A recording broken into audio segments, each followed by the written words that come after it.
ప్రభునందు ప్రియులైన మీకందరికీ యేసుక్రీస్తు ప్రభువారి నామంలో శుభవందనాలు తెలియజేస్తూ ఉన్నాం. దైవజనుడు బ్రదర్ భక్త సింగ్ గారి పరిచర్యలో నుండి దైవ మర్మములు మే 11.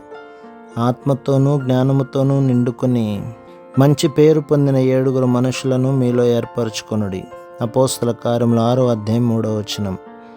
దేవుని వాక్యమును అనుసరింపక తప్పిపోవటచే ఈనాడు దేవుని ప్రజల మధ్య ఎంతో గొప్ప నష్టమును చూడగలము. ప్రార్థన ద్వారా పెద్దలను కనుగొనగలమనుకుని వారు సహితము అజాగ్రత్త పరులై దేవుని సేవకులు జత పనివారుగా కలిసి ప్రార్థించుటాను ఈ ప్రాముఖ్యమైన పనిని నిర్లక్ష్యం చేసి మానవుల యోగ్యతలు, మాట్లాడుటలో వారికున్న సామర్థ్యతను లేక లోకమునందలి వారి స్థానము, ఇతర అర్హతలను బట్టి నడిపించబడు పెద్దలను నియమించుచున్నారు. దాని ఫలితము ఆత్మీయ గొడ్డుబారిన పరిస్థితి.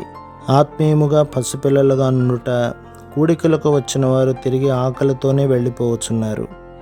ఆ తరువాత దావీదు పశ్చాత్తాపడగా దేవుడు అతనిని క్షమించెను. దేవుడు దయాళుడు, కృపానిధి. మనము తగ్గించుకొని మన పొరపాట్లు తప్పిదములు ఒప్పుకొనినచో మనలను క్షమించి పోగొట్టుకొనిన సమస్తమును తిరిగి పొందుటకు సహాయం చేయువాడై ఉన్నాడు. దేవుని మందసము యేసుక్రీస్తు ప్రభువును గురించి మాట్లాడుచున్నది.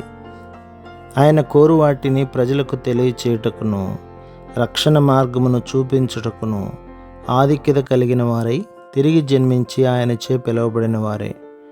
అయ్యో, ఈ దినములలో జరుగుచున్నదేమనగా దేవుని పిలుపు లేని అనేకులు సేవకులుగా విదేశములకు పంపించబడుచున్నారు. ఆ కారణం చేత అలాగున పంపబడిన వారిలో 165 కంటే అధికముగా వారు సేవ చేయవలసిన కాలమునందు మొదటి 5 సంవత్సరములు ముగిసిన తర్వాత వారు తిరిగి తమ స్థానములకు వెళ్ళుటలేదు.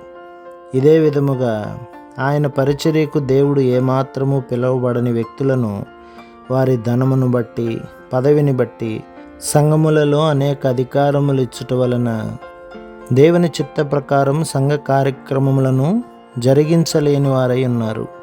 ప్రభు మిమ్మును, మీ కుటుంబమును, మీ సంఘమును దీవించి ఆశీర్వదించునుగాక. ఆమేన్.